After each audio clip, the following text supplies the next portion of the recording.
பண்ருட்டியில் திமுக, பாமக உள்ளிட்ட மாற்றுக் கட்சிகளைச் சேர்ந்த 600க்கும் மேற்பட்டோர் அதிமுகவில் இணைந்து 2026இல் அதிமுகவை கோட்டைக்கு அனுப்ப அயராது உழைப்போம் என உறுதிமொழி ஏற்றுக்கொண்டனர். கடலூர் மாவட்டம் பண்ருட்டி சட்டமன்ற தொகுதியில் திமுக, பாமக உள்ளிட்ட பல்வேறு மாற்றுக் கட்சியைச் சேர்ந்தவர்கள் அதிமுகவில் இணையும் நிகழ்ச்சி நடைபெற்றது.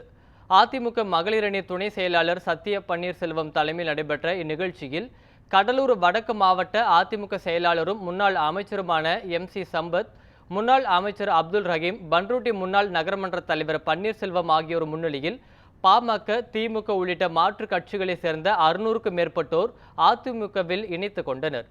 மேலும் 2026இல் அதிமுக பொதுச் செயலாளர் எடப்பாடி பழனிசாமி தலைமையில் ஆட்சி அமைத்து திமுகவை வீட்டுக்கு அனுப்ப அயராது உழைப்போம் என உறுதிமொழி ஏற்றுக்கொண்டனர்.